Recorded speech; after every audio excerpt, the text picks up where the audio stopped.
Canal B15 y Conoce México traen para usted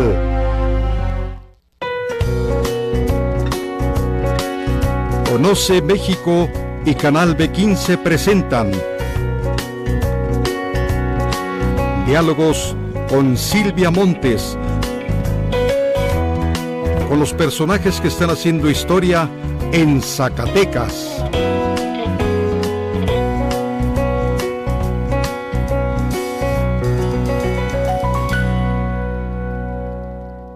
Muy buenas tardes, aquí los saludo desde el invierno zacatecano. Si usted nos está viendo en otras entidades de la República, le comento, ya el frillito se siente en esta región del país que es bastante helada. Y si usted nos sigue en el interior del estado, pues seguramente la está pasando también con frío, pero aquí vamos a entrar en calor porque vamos a hacer varios comentarios, un análisis político del momento actual que está viviendo Zacatecas y que sabemos todos aquí en el estado que es muy importante, muy definitivo, muy definitorio también. Le doy la bienvenida para que me haga el favor de plantear este análisis a un conocedor, un zacatecano distinguido, estudiosísimo, respetado por todos en los medios de comunicación, con una larga trayectoria, es profesor antes que nada, tiene 2 o 3 maestrías, tiene un doctorado. Bueno, es un hombre muy preparado y muy sencillo a la vez. Le doy la bienvenida con mucho afecto a Manuel Ibarra Santos, doctor.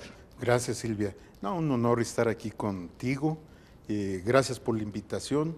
Y bueno, ¿qué te puedo decir? A ti y a un servidor nos une una gran amistad de años. Oye, de años, y lo más bonito de todo es que de años sin que pasen los años. Sí, si no pasan seguimos los años estando igual jóvenes, de jóvenes. Jóvenes, por supuesto. Los sanos, llenos de vida. Sí. Yo me acuerdo cuando iniciábamos, bueno, yo me acuerdo cuando tú iniciabas en la comunicación, un servidor le tocó la oportunidad de estar con una gente que a ti no solamente te estimaba, te quería mucho, un hombre del Teúl. Un hombre del Teúl. Un hombre del Teúl. Llamado don Guadalupe Cervantes, ¿verdad? Ay, que decía, sí. Don Guadalupe Cervantes decía, está Silvia, y tú pasabas sin derecho de picaporte hasta su... Cuando era gobernador. Cuando era gobernador. No, y tú te estabas iniciando. Y yo me estaba iniciando. Y decía don José Guadalupe que le debía la gubernatura a mi abuelo, no porque mi abuelo... Al maestro José G. Montes, no porque tuviera peso político mi abuelo, sino porque no le dio una oportunidad como maestro de ir a una determinada región, siendo mi abuelo supervisor de zona. Entonces, eso lo obliga a seguir otros caminos que lo llevan a ser gobernador. Entonces decía, se lo debo al profesor Montes. Quería mucho al maestro Montes. Mucho. Por cierto, un personaje, un hombre, una institución educativa. Algunas instituciones educativas del sur del estado llevan el nombre del maestro Montes. Sí. Llegamos, la preparatoria de Tlaltenango. Llegamos a Tlaltenango con este programa. La preparatoria tiene el nombre de mi abuelo. Sí. Hay una calle que tiene el nombre. Y también en las letras doradas de Hombres Ilustres de Tlaltenango está su nombre. Imagínate el compromiso. No, pues, un gran compromiso, pero lo has ido salvando muy bien, Silvia. ¿Tú crees, Manuel Ibarra? Claro, no Silvia. creas, es pesado. Oye, entonces, allá tuve la fortuna de conocerte, ya no le pongamos años para que no saquen... Éramos unos niños, eso sí. Unos niños. Y entonces, esa fue la oportunidad que yo tuve de conocerte y una gran experiencia. Yo recuerdo tus inicios como reportera del periódico El Sol. Muy inquieta. Bastante inquieta. Yo me...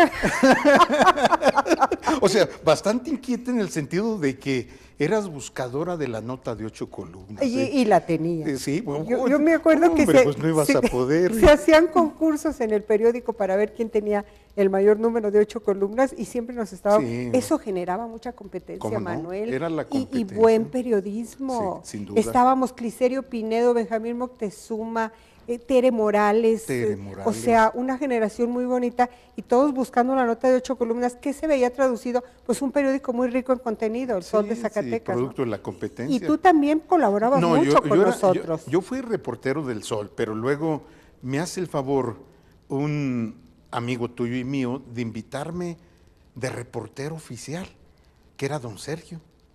Candelas, y entró entonces, sí, cierto. entonces entré a la burocracia como reportero de prensa en la etapa de Don Guadalupe, entonces iniciamos chavillos ahí. Sí, fíjate nada Y entonces ahí es donde tuve la fortuna de conocer a Silvia Montes Montañez. Y yo al profesor Manuel Ibarra. Y entonces coincidíamos como reporteros, pero luego yo también del otro lado del mostrador, acá con Don Guadalupe. Como coordinador de prensa de gobierno del de Don Estado. Guadalupe, y entonces ahí Sí. hicimos una excelente amistad. Qué tiempos tan bonitos. No, bonitos, Ay, qué excelentes. Yo me acuerdo que siempre que platicábamos o decías, o me decías algo, me decías, tú eres una mujer muy audaz. Sí, sí. ¿Te gustaba esa palabra para definirme? Una mujer audaz. Porque además has sido tú una mujer de grandes decisiones. Esto te llevó a México. Así es. A estar en comunicación social del Instituto. Bueno, eso se logra con audacia, con visión de destacar, de servir, y eso lo lograste. Oye, y con una buena dosis de irresponsabilidad. No, hombre. Porque yo me aventaba, yo No, decía, no, aquí no. hay una oportunidad de hacer algo y yo ni lo pensaba. Pues, ahorita ya le pienso. Es la audacia. Es la audacia, a lo exactamente. mejor de la juventud, ¿verdad? La juventud. La audacia de buscar la nota. Yo recuerdo una vez busqué la nota, la información de último minuto con otro gran amigo tuyo, que él te lleva a la Ciudad de México. Llegué y lo entrevisté y me dice, no me ande haciendo entrevistas banqueteras. Ándale. Pero luego, ese gobernante era un hombre que corregía rápido. Sí. Y llamó y me dijo, discúlpeme, para que un gobernador, teniendo todo el poder, Sí. le diga a un muchacho, Sí. Sí. discúlpeme, no, cuando quiera. Y entonces, qué extraordinario que haya dicho, discúlpeme lo que le dije, tiene las puertas abiertas. Ese es excepcional. Es decir, no necesitamos tener las puertas cerradas del poder para atender a la ciudadanía zacatecana. Es muy importante. Cierto, muy importante. Muy importante. Debes estar, Ese es debes un amigo estar hablando tuyo. de Genaro Borrego Claro, Estrada, por supuesto, claro. Por supuesto. Ay, cómo se enojaba, ¿te acuerdas? Pero corregía. Pero corregía. Muy rápido, pero con mucha nobleza. Yo recuerdo en una gira de trabajo por algunas comunidades, me regañó en una y se disculpó en la siguiente. A mí me pasó eso. Sí. Pero déjate comento, Silvia, con el licenciado Genaro Borrego, yo era reportero ya en el periódico, había terminado con Don Lupe, y fíjate que no pesó el haber, es decir, porque muchos les ponen un El fierro, sello, claro. un fierro. No, el licenciado Genaro, al poco tiempo que yo terminé, porque cerré la puerta jovencillo con Don Guadalupe Cervantes, siendo lo más que se pudiese institucional, y al poco tiempo me llama, le va a dar chamba, y me dio chamba con un amigo tuyo, Gustavo Salinas. Gustavo Salinas, otro excelente amigo mío. Gustavo Salinas. Sí, Pero sí. al poco tiempo el licenciado Genaro, en otro gesto de generosidad, me dijo, Manuel, no lo estoy corriendo de Zacatecas, vayas a estudiar, le doy una beca. Y eso hizo con muchos muchachos, Genaro. Sí. Y con muchos muchachos. A mí me dijo varias veces y yo nunca valoré la oferta y no la supe aprovechar. No. Fueron de mis decisiones fallidas, o sea, mal tache. Y me dijo varias veces, Silvia, váyase a estudiar, yo la apoyo, yo la respaldo. Y hizo no lo lo mismo hice, conmigo. pero fíjate, yo no me quise ir porque no me quería separar de él. Sí, O sea, me encantaba trabajar junto a él. Yo estaba muy enamorada de ese señor, es la verdad. Sí, que creo. lo sepa el mundo. Y lo sabe. Cuando nos acabamos de encontrar en el Centro Platero, ahora que vino Manlio Fabio Beltrones, y cuando me vio, cantó. Sí, creo. Me dijo, amor de mis amores, Sí, creo. sangre de mi alma. Dije yo, claro, y venga el abrazo. Es un hombre O sea, que es honor a su es un una- hombre Ay, generoso. sí. Entonces a mí me dijo, váyase de Zacatecas, como te lo dijo a ti. Y yo estaba en el dilema porque te voy a ser franco, tenía un monopolio de corresponsalías. Pero por supuesto, Manuel. Era corresponsal de la todavía antigua Imevisión, de Notimex, de Ovaciones, reportero del Sol. Y entonces dijo, vayas a estudiar, lo pensé mucho. Y finalmente me fui a la Universidad Autónoma Metropolitana, Ay, qué Iztapala. bien. Y entonces me dejó el señor gobernador de entonces el enlace, vaya a finanzas y ahí está su beca, para que se vaya. Pero eso lo hizo así Ay, como con contigo, varios. con muchos. Ay, Eso es bueno, ¿eh? Qué buenos políticos, qué buen político. Que formen jóvenes. Los ¿eh? dos que has mencionado, don José Guadalupe Cervantes Corona y don Genaro Borrego Estrada, tipazos de la Ah, bueno, política, tipazos. que ¿hacen falta con esas personalidades hoy en día, Manuel, o no? Sí, sin duda. Necesitamos políticos altamente sensibles que sirvan a la sociedad, que no se alejen de la sociedad, de la gente. Incluso estos personajes de los que estamos hablando, su trayecto diario, todos lo sabían, era salir de Palacio, caminar por la avenida. Algunos de ellos era frecuente que se fuesen al Jardín de Independencia a bolearse, Sí. y allí la gente los saludaba, Cierto. y no les hacían ni filas, ni nada, porque diariamente los veían, ¿verdad? Cierto. Diariamente. Ahora, y recuerdo en los tiempos de Genaro Gobernador, cada semana la gira al interior del estado. Salíamos, bueno, yo desde el periódico El Sol también, ya después, bueno, más bien desde entonces, que fue donde lo conocí, salíamos los jueves, y a veces jueves y viernes cuando iba al semidesierto. Y eran giras bien pesadas. De varios días. De varios días. Se quedaban allá. Y con vehículos por tierras nos íbamos ponchando en el camino. Sí, Hoy en sí. día todo es tan distinto, Manuel. Y convivían con la gente del municipio, Por de la comunidad, supuesto. pero comían polvo al transitar por los Sí. caminos polvosos. Sí, es cierto. Y entonces la gente veía el esfuerzo para llegar con ellos y Claro, establecer comunicación. Y entonces claro. es muy importante, fíjate que acaba de venir el líder del PRD, ya ha planteado la cuarta socialdemocracia, y dice recuperar la presencia de los partidos. Tienen que recuperar este tipo de prácticas, es decir, acercarse con la gente, con la sociedad, atender mínimo el saludo cortés con la gente. Y yo creo que los partidos políticos de un tiempo a la fecha se han distanciado, no uno, todos, y entonces para no ponerle signo es necesario recuperar esa práctica de la comunicación del poder con la ciudadanía. La perdieron. Sí, se perdió. Se Silvia. perdió. ¿Te acuerdas cuánta gestión se hacía, por ejemplo, en esos mismos tiempos desde el PRI? La gente acudía al PRI Sí, en así. busca de diferentes apoyos de toda índole, y era ahí una gestión muy intensa la que se llevaba a cabo. Yo recuerdo a Gustavo Salinas Íñiguez al frente, y me acuerdo cómo atendía y resolvía y canalizaba a las personas.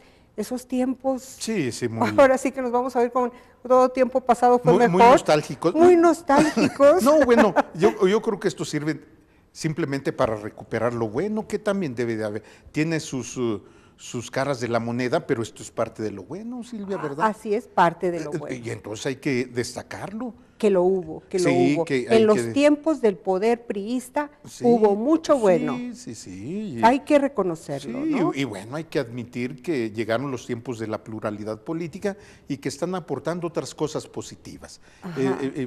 También, bueno, hay que recuperar las cosas buenas de la pluralidad política, pero bueno, vivimos esa etapa todavía de tránsito hacia la construcción de un nuevo modelo de democracia que no hemos logrado consolidar plenamente. Pero luego entramos a lo que se le ha llamado partidocracia, que ha Sí. sido malita. Bueno, la partidocracia. ¿Qué podemos decir de la No, partidocracia? la partidocracia es uno de los males del país. ¿Verdad? Sí, Terrible. es el poder en manos de un grupo que se convierte en mafia, que son los líderes de los partidos políticos y que negocian en nombre de la sociedad las grandes prerrogativas y que no se distribuyen en beneficio de la sociedad. Esa es la partidocracia. ¿Cómo fue que caímos en la partidocracia, entrando en materia?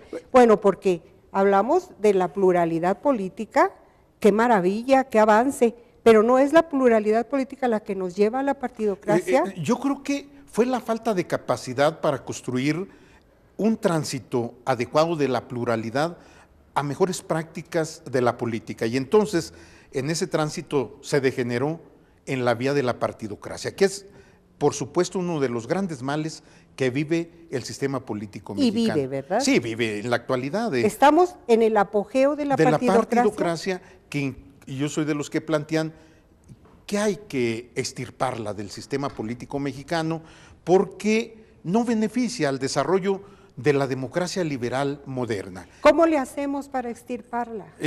Es que muchos dirán que es complicado, que no, hay que buscar Es las... imposible. No, sí es posible, hay que buscar las claves de la transformación realmente democrática de este país. Hay que transitar de una democracia de tipo clientelar como la que vivimos a una democracia de corte liberal que está fundada en el respeto a las leyes, en el respeto al voto ciudadano.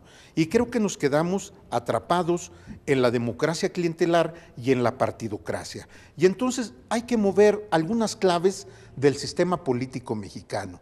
Y a lo mejor una de las claves es modificar ligeramente la vieja figura del presidencialismo, que es la que absorbe, concentra las grandes decisiones políticas en este país y que es donde gravita, Silvia, no solamente el PRI, sino la mayoría de los demás grupos políticos. Es decir, porque sigue siendo, aunque muchos no lo quieran creer, la figura presidencial el factotum que distribuye decisiones políticas. O sea que no hemos cambiado nada. Hemos cambiado. O sea, pluralidad, partidocracia, pero el presidencialismo está ahí como, sí, casi como intocado. algo intocado. Casi intocado, ¿eh? Casi intocado. Sí, y entonces, digamos que es el origen de todos los males. Sí, es el origen porque concentra absolutamente todo, concentra poder, concentra decisiones legales, pero decisiones metaconstitucionales, aquellas que no contempla la ley.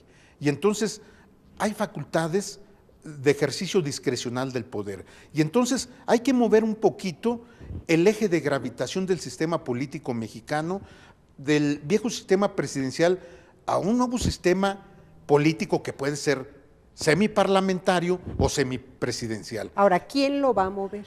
Lo mueve... Lo tiene que mover el propio presidente, entonces, uno. con voluntad exacto, política. Silvia, tú le has atinado, uno... Regularmente latino como el burro que toca la... No, Silvia, tú siempre le atinas. Sí, tenemos que tener un presidente con visión de Estado, que vean la gran necesidad de generar los grandes cambios en este país. Pero necesitamos que ese personaje, que ese personaje sea muy maduro. Sí, sin duda. Y casi invulnerable, es decir, cuando llegan a la presidencia de la República, el que logra llegar, se pierde, Manuel. Sí, el poder enferma. Sí, ensoberbece. Entonces, ya no podemos esperar tanto de quien llegó. O sea, es un riesgo terrible. Entonces es un proceso en doble vía, desde el poder y desde la ciudadanía. Pero luego a la ciudadanía la dejamos acotada en los espacios de participación. ¿Y qué sucede ahora, Silvia? Aunque se ha hablado mucho de la madurez cívica, política, democrática, de la participación ciudadana, lo cierto es que la seguimos desestructurando. Es decir, desde el poder le ponemos grandes trampas para que no participe. Pulverizando. Qué bueno que manifiestas esto, Silvia. Y por ejemplo, ahora que hablas de pulverización, ¿por qué no le echamos la vista al sistema de partidos políticos? ¿Qué tipo de sistema de partidos políticos tenemos en México? Tenemos, los especialistas le llaman sistema de partidos pulverizante. ¿Ya ves? O polarizante.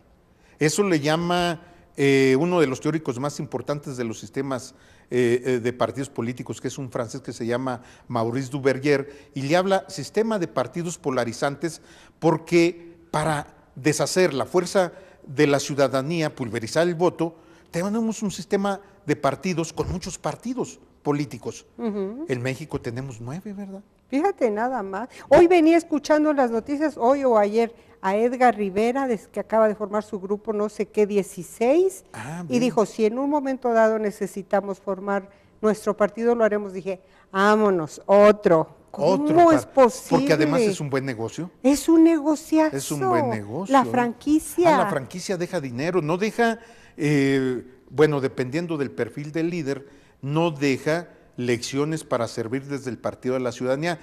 Se ha convertido, como acertadamente lo dices, en una franquicia, pero luego en un nicho para hacer negocios mafiosos.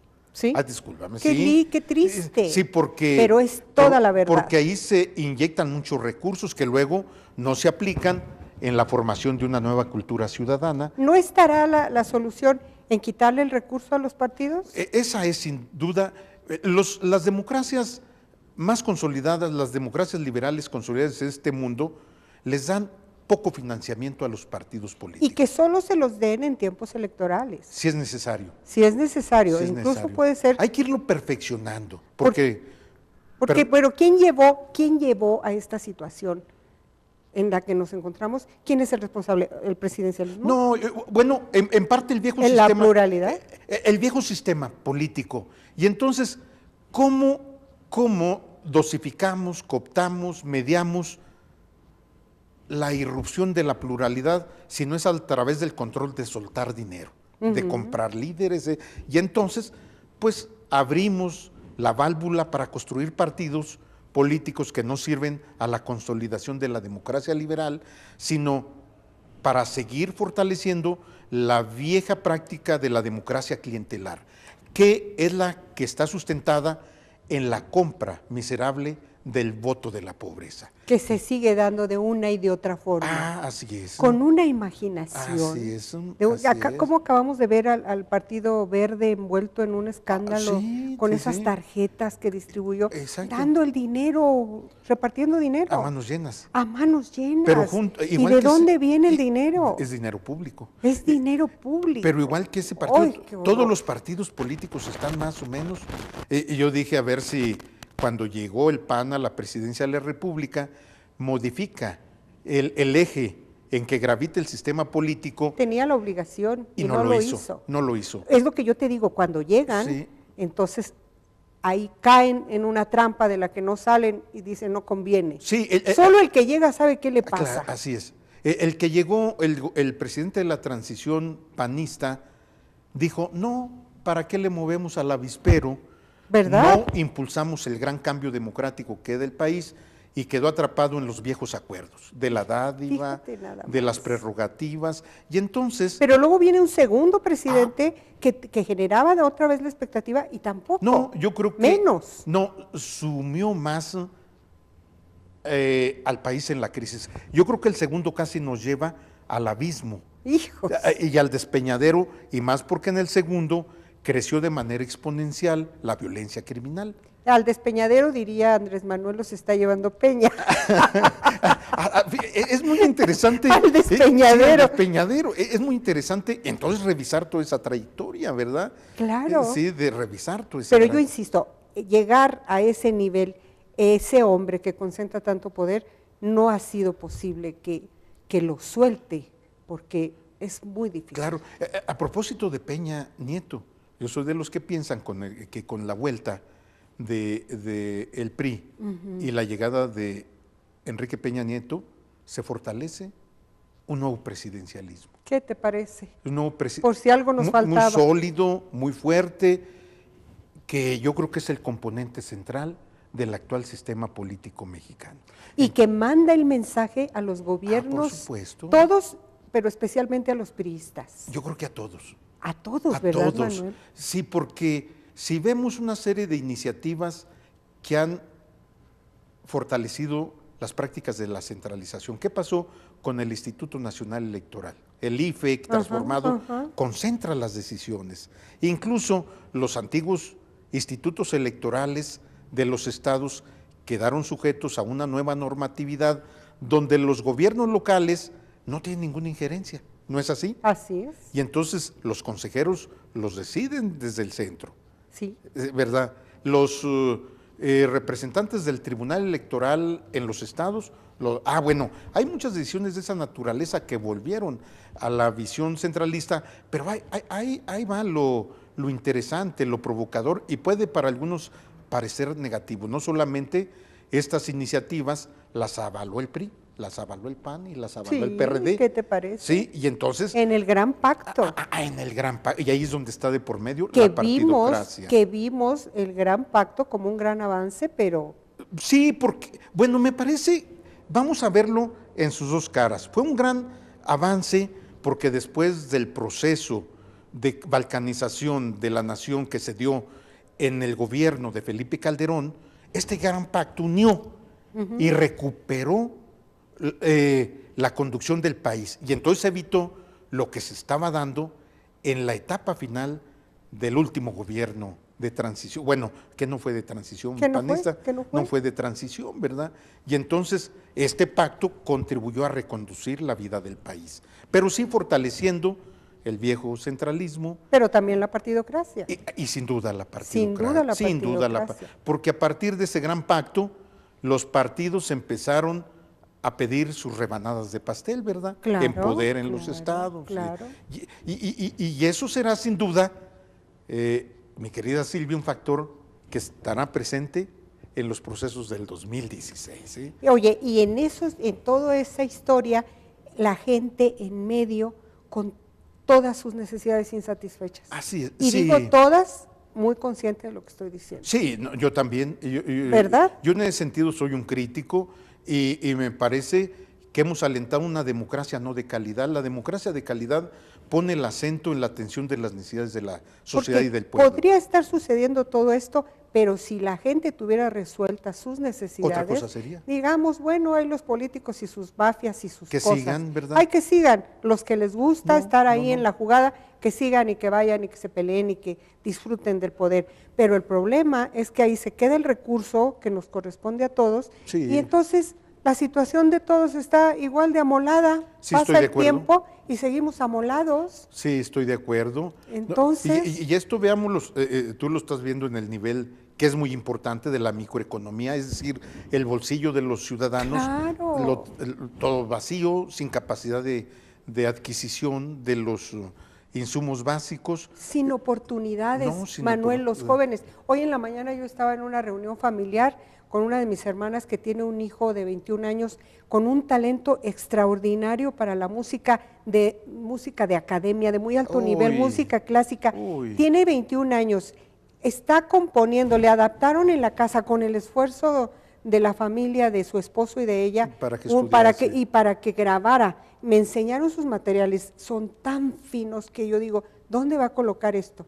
Y luego, los que estuvimos quebrando la cabeza, ¿dónde conseguir el apoyo que requiere No lo van para a seguir encontrar. produciendo? No lo vamos a encontrar. Y más si dicen en una visión miope, es músico Ah, claro. o es Sí, artista. no, para eso no hay. Fíjate que aquí hay un autor, Es doloroso. hay un pensador que yo recupero mucho, y él ha dicho que el centro del desarrollo humano, en la época actual, en la época incluso del desarrollo poscapitalista, son dos factores, cultura y arte.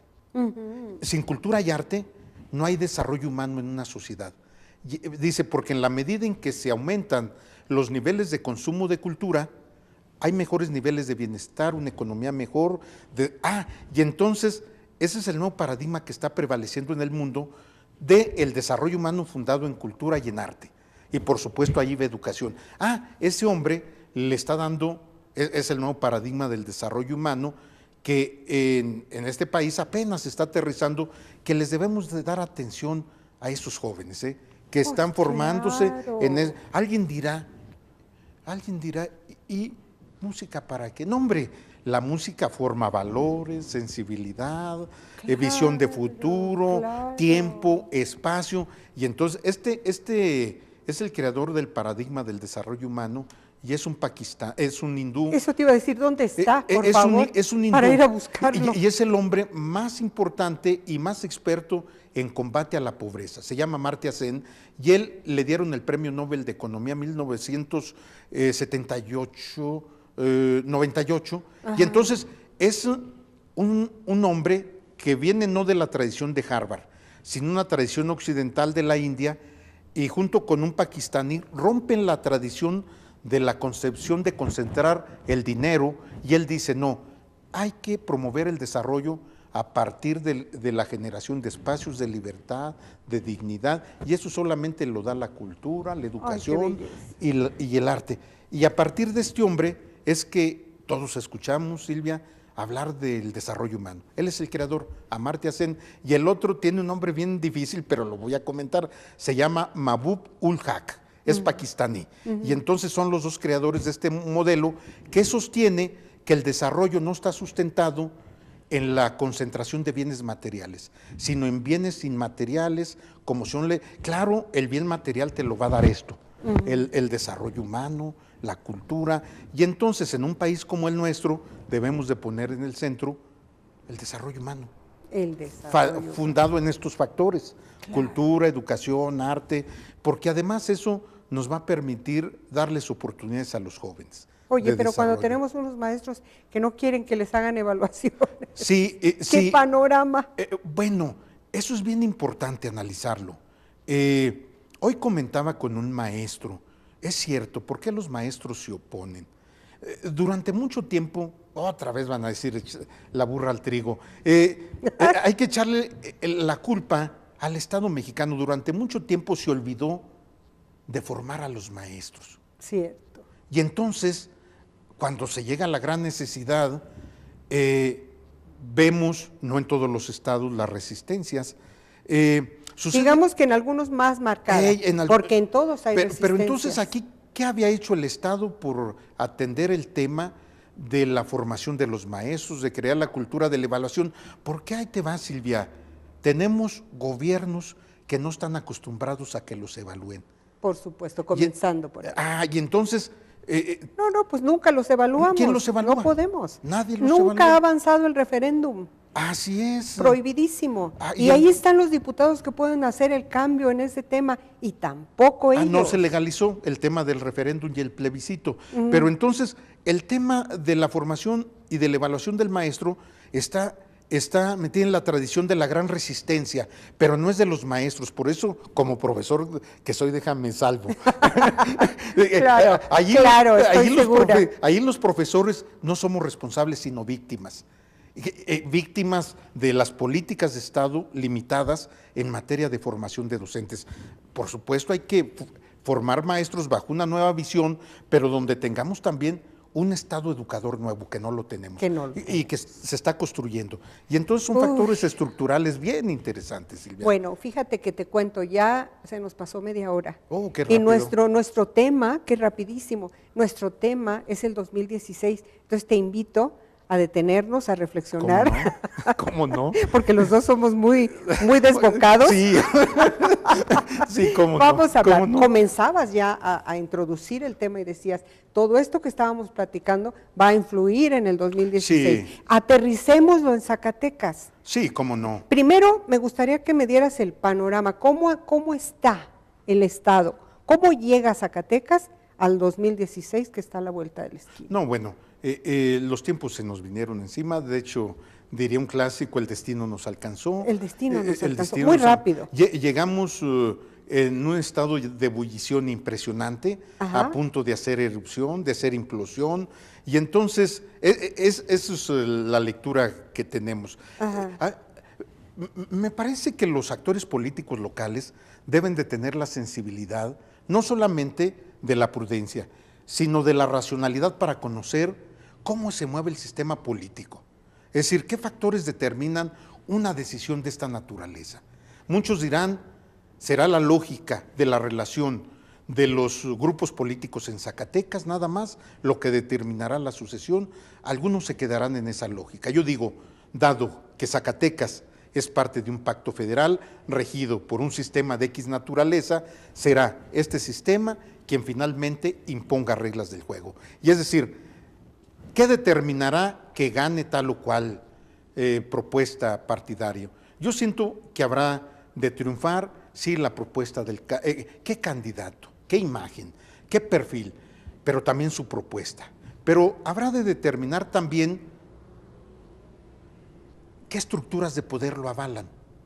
O sea, no cualquiera podrá ganar si no está acompañado de estructuras del poder que movilicen el voto, movilicen la conciencia ciudadana. Pero eso entonces nos lleva a la lógica de decir, entonces el de mayor posibilidades va a ser el partido en el poder, obviamente. No necesariamente, Silvia. No, o sea, bajo esta lógica sí. Bajo esa lógica que estás planteando. Bajo una lógica de una democracia auténtica, ¿cuál es el principio de una democracia moderna? La incertidumbre. Es decir, no sabemos cuál sea la reacción de la ciudadanía en el momento de la elección, va a depender de los actos de gobierno. ¿Sí me entiende? Esa es una auténtica democracia y no se puede con visiones deterministas decir, ya tenemos ganado. Esa es la democracia, pero en una democracia como la nuestra, entonces diríamos, hay estas tendencias. Pero entonces también aquí van a influir las alianzas estratégicas a nivel local y a nivel nacional. ya no podemos ver las cosas sin la dinámica de las alianzas, ¿verdad? No, es bueno, imposible ya. No, bueno, muy sencillo. Ante la crisis de representación que tienen los partidos políticos en México, ninguno alcanza la mayoría. Fíjate. Y entonces, ¿qué tienen que hacer los partidos políticos para triunfar? Las coaliciones que les den el mayor margen de legitimidad en el criterio de representación. Entonces, partido que pretenda triunfar en esta contienda del 2016 en Zacatecas, si va solo tiene muchos riesgos de perder. Incluido el partido en el sin poder. duda, sin duda. Sin y esto duda. lo debe de saber. Creo que lo saben los estrategas del Partido Revolucionario Institucional. Y entonces, bueno, y su aliado. Y sus coaliciones. Su coalición natural es con el Partido bueno, Verde. Qué bueno que mencionas esto, Silvia. En la ¿cómo se le llama? En la sobremesa, tú y yo comentábamos cómo estaba el tema de las izquierdas. Exacto. Y entonces, muy sencillo, si la izquierda va cada quien por su lado, el PRI estará en el mejor escenario. ninguna posibilidad tendrá la izquierda de que gane. Ninguna. Tendrá una presencia testimonial y anecdótica. Y si gusta, nos basamos en las cifras. Aún hablando de un Ricardo Monreal, que es el que está en la contienda. Aún hablando de quien sea. Sí. Porque el que está en la contienda, no me lo vas a negar, es Ricardo Monreal. Bueno, es una Ávila. estratega que está muy presente en Zacatecas. No solo estratega, Sí. es actor número uno. Sin duda. Sabemos, y yo comentaba con alguien, tiene la capacidad para gobernar la Cuauhtémoc y Zacatecas al mismo tiempo. Bueno, está presente en Zacatecas y en la Cuauhtémoc y en muchas otras pero partes ya de la no República. está en muchas otras partes, Sí. pero ya no es No, el 98. él lo sabe. Ya no es el 98. No, pero tenemos que, a ver si nos da tiempo y analizamos el 98. No creo que nos dé. ¿Regresas? Sí, para Hacemos una para segunda analizar el parte. No, yo creo que Ricardo Monreal lo sabe como estratega. Es decir, que vaya Morena solo. ¿Cuál fue el nivel de votación que obtuvo Morena en el 2015? Lo comentabas muy 7%. bajito. 7%. 7%. El No, PRD pues nada. obtuvo el 13%. Casi el doble que Morena. El PT, el 12%. Ajá. Movimiento Ciudadano, el 2%. El Menos 2.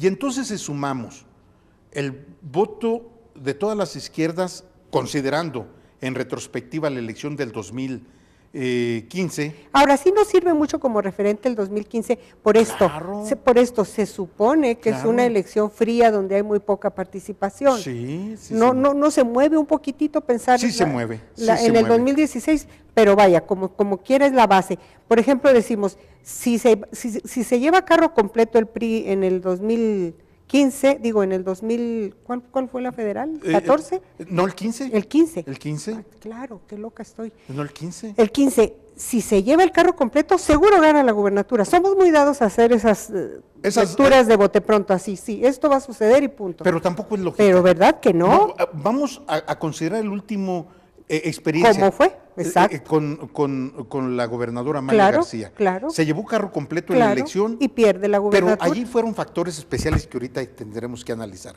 ¿Qué es lo que pasó?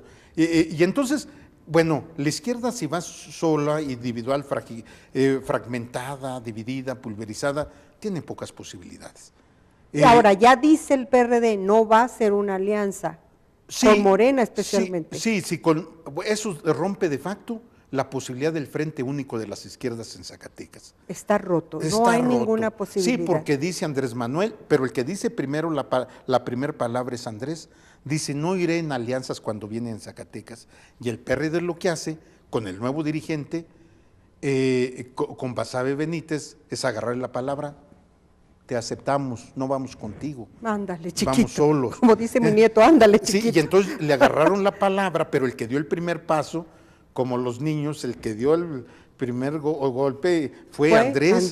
Y ya no hay chance, y ya para Basabe le dice, está bien, no vamos contigo.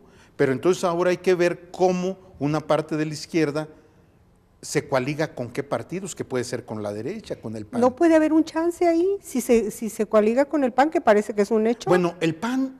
El PAN está muy desdibujado en ¿Qué votación obtuvo el PAN en esta elección?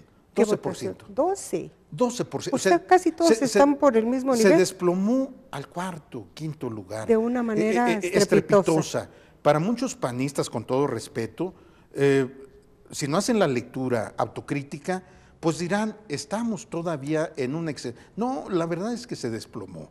Yo creo que todos los partidos políticos en general tienen que revisar estrategias de acercamiento con la ciudadanía, de cautivar con propuesta, con atención. Pero ya no lo hicieron. Ya no lo Date hicieron. cuenta en qué momento Ya no estamos. lo hicieron. O sea, Entonces, ya no lo hicieron. Pensemos en la coalición PRD-PAN. Entonces van a tener que traer una estrategia súper poderosa, con alianzas de otro tipo, que permitan concitar con un candidato. Y un supercandidato. Y bueno, no se ve, ¿verdad? ¿O sí se ve? Pues está Rafael Flores Mendoza, ahí está como, Rafael como el más Flores, visible. como Miguel. Y luego dicen de Pepe Pasteles, que llegamos a Jerez, un saludo a Jerez. Yo no le veo tamaños. Bueno, Pepe Pasteles, siendo un buen político, trae un lastre, perdió la elección. Ahí está la cosa, claro, claro. Yo no sé dirán, por qué se empeñan muchos en decir que es la gran figura. Bueno, yo no lo veo. Ya está el antecedente. Primero, él sería incluso más competitivo si no tuviera ese antecedente inmediato. Hay que decirlo, en la lógica de las elecciones y del poder, nadie le puede ¿cómo se llama? Regatear que es un buen político y que está haciendo y que su pudiera trabajo. ser carismático. Así es, eso nadie lo puede negar. Y que está haciendo cosas interesantes en el municipio de Fresnillo. Perdón, ya me fui a... en el municipio de Jerez, el subconsciente. En el municipio de Jerez. Entonces trae ese antecedente. ¿Qué pesa, Silvia? Ahora pueden echarle la culpa, es que el sistema, es que la elección de Estado no me dejó llegar. No, yo cuando tienes todo el peso, pase lo que pase, lo vimos en el 2010, ¿no? Claro. Lo vimos. Sí, así es. Así es. Y entonces por eso los escenarios se tornan sumamente interesantes. Ahora bien, yo soy de los que piensan que en la contraparte, Silvia. Pero antes de que sigas, dime, ¿cuál es tu candidato? ¿Cuál candidato o cuál perfil o qué personaje crees que en esa alianza PAN-PRD pudiera ser el mejor? Yo creo que se está decantando todavía. ¿No quieres decir? Sí, no, yo creo que se está decantando. Pero bueno, ¿se centra en ellos dos? Sí, ¿En Pepe Pasteles y en Rafael Flores? Y en Miguel Torres, que anda... Miguel Torres realmente quiere. Yo veo en Miguel Torres más bien la idea de estar diciendo, levantando la mano para que luego le den... el proceso de negociación. Para que le den algo. El proceso, que los tres pueden ser también, ¿eh? Los tres. Sí, bueno, si tienen claridad de cuál es el escenario, diré, participaré en esto, porque hay la posibilidad de que si no me toca, voy a los procesos de negociación de una diputación federal plurinominal, esto, lo otro. Sí, claro, habrá que revisar. Qué bien para el PRI. Sí, habrá que revisar con mucha responsabilidad. Lo ideal sería que tuviésemos un contexto de gran competencia electoral, para que al final de la jornada el beneficiario no fuera un grupo, un partido, sino la sociedad en su conjunto. Es lo que todos quisieran. Y eso, sí, no, yo por creo, lo menos los que pensamos de buena fe. Sí, así es. Yo estaba comentando con alguien, hombre, si va a ganar Ricardo, si es por el bien de Zacatecas, pues que gane. Así es. que gane el que verdaderamente le traiga algo bueno a Zacatecas. Pero bueno. Sin ser determinista, esto que hace Basabe Benítez al venir al Zacatecas, decir no voy, modifique escenarios, Totalmente. Si los modifica, cancela la posibilidad del gran frente de las izquierdas. Pero por otra parte, habrá que revisar las izquierdas en Zacatecas. ¿Qué propuestas traen las izquierdas? Ninguna. ¿Pero qué tipo de izquierdas son? ¿Izquierdas democráticas? ¿Izquierdas, discúlpame el término, mafiosas, que van nada más por el ejercicio del poder, o izquierdas realmente vinculadas con el interés de la sociedad? ¿Cuál Yo izquierda? Ni siquiera les encuentro ninguna de las tres cosas que dijiste. Sí. Yo más bien digo, ¿dónde está la izquierda? Yo también. ¿Y quiénes son? Incluso digo, ¿dónde está? Yo también, y voy más allá, Silvia, digo, ¿dónde está la izquierda intelectual? Exactamente, la académica. La que quisiéramos ver. Sí, entonces, está desdibujada la izquierda. Totalmente, igual que el Partido Acción Nacional. Sin duda. Sin duda. Y entonces, todos los partidos viven crisis, todos. Ahora, hablemos del partido en el poder. y de los personajes que dijeron aquí estoy y que se está viviendo un proceso, a mí sí me parece inédito, en donde 4 van llegando ya a la recta final muy abiertamente, cada uno siguiendo sus estrategias y haciendo su trabajo político en un ejercicio que yo no entiendo, deliberadamente se abrió, ¿o qué pasó? Yo soy de los que piensan que están 4 públicamente. Más, hay otros que no Yo sí están creo que puede públicamente. haber más. ¿Quién? Yo sí creo que puede haber más, pero entonces están los 4 Manuel, más. ¿te vas a lanzar? Están los 4. Esa es la carta que traes bajo la manga. Es la carta que traigo. Bueno, es que el prismo en el poder es fuerte. Y es toma rico. decisiones inesperadas. Bueno, y nos está faltando, el quinto sería Carlos Puente, que no necesariamente es del PRI, pero está en la... A ver, En la Gran Alianza. A ver, vamos a decir quiénes son. Dilo tú. No, bueno, los 4 que nos han dado a conocer. Claro. Sí, el senador Tello, Carlos Peña, Fito Bonilla y Pedro de León. Y luego viene también Carlos Puente, que estuvo aquí en el programa, a decir, yo quiero encabezar la alianza. Sí, así es. Y entonces está también ahí en la jugada de una manera distinta a los otros 4, pero también muy presente. Y tú dices, ¿puede haber otro más? Sí, yo soy de los que piensan y plantean y reflexionan, a lo mejor especulan también, de que va a depender de cómo se procesa esto. Si hay la confrontación al interior de la familia priista, hay riesgos, y de que entonces sí venga la alternancia. Iba a hacerte la pregunta, ¿realmente está en riesgo de perder la elección el PRI? Y me decías... Hay riesgo solo y si choca, se fractura, se implosiona la familia priista, si no procesa con madurez. Y entonces... ¿Hay riesgo de que esto pase? ¿Lo sientes muy latente? Bueno... Porque todos hablan de unidad. Yo veo que hay rispidez, que hay pasión y que ojalá puedan procesarlo en un clima de civilidad, que lo puedan procesar por el bien del propio PRI para ellos, ¿verdad? Bueno, uno ha dicho, que es Pedro de León, no voy a aceptar imposiciones. Y luego le preguntan, estuvo con Ciro Gómez Leiva, ¿imposiciones de quién? ¿A qué se refiere? Claro. Al presidente de la República, al partido a nivel nacional. No, allá más bien en Zacatecas, dice. Pero bueno, ¿realmente se va a tomar la decisión aquí? No sabemos. Si estamos hablando del presidencialismo bueno, y de la partidocracia. Qué bueno que apuntas eso. Revisemos la dinámica de las sucesiones. Este va a ser el gobernador 13 en la época moderna de Zacatecas, de Leobardo Reynoso a la fecha. Son 13, sería el 13 gobernador. Tenemos 12 gobernadores electos constitucionalmente y un interino, don Pedro de León Sánchez. Entonces son 13.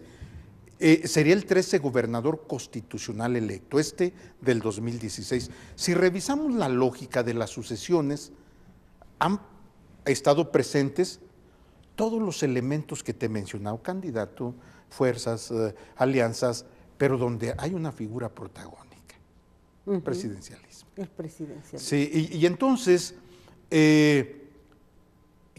quien quiera conocer o el que se quiere engañar puede desconocer las claves del sistema político mexicano, ¿sí me entiendes? Y dice, me voy por la libre.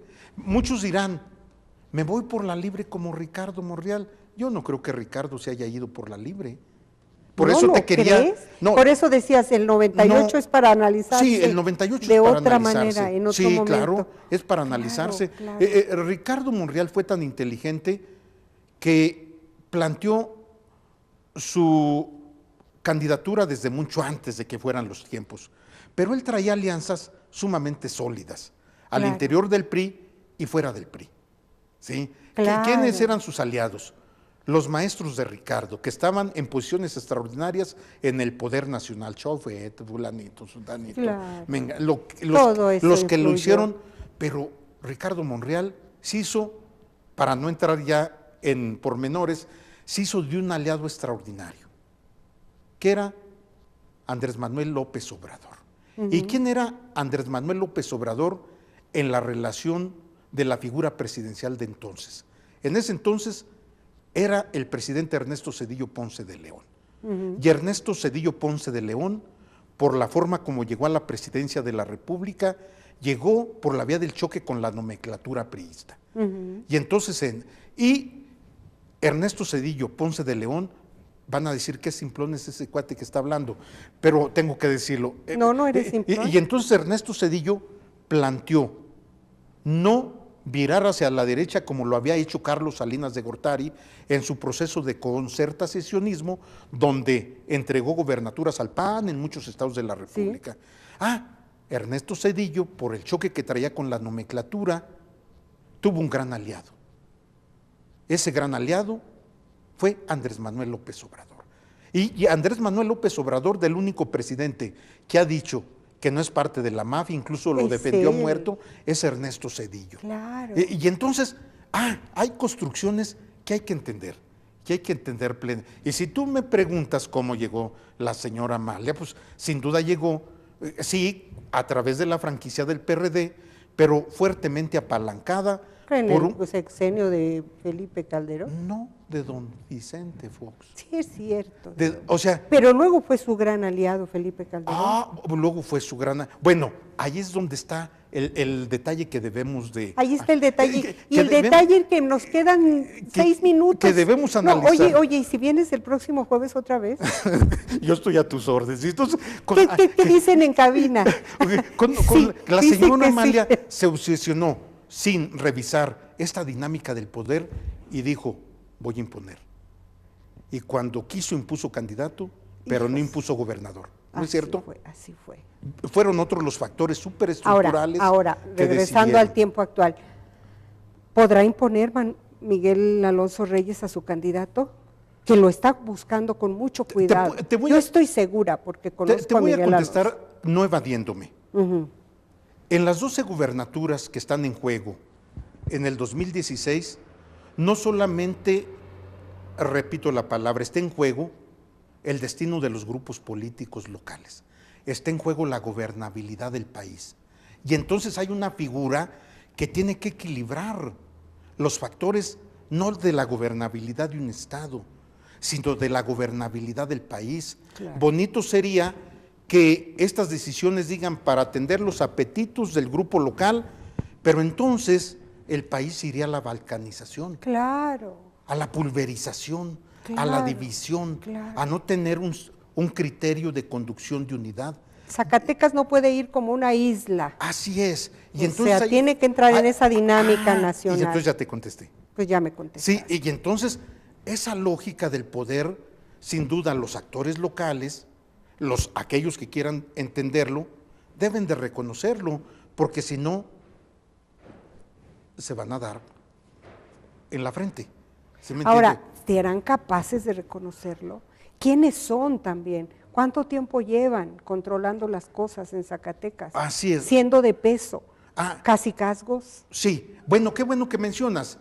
En 71 años de historia de los gobiernos sexenales del 44 a la fecha, hemos estado dominados por los caudillos, ¿verdad?, que se han perpetuado en el poder 30 o hasta 40 años, Silvia.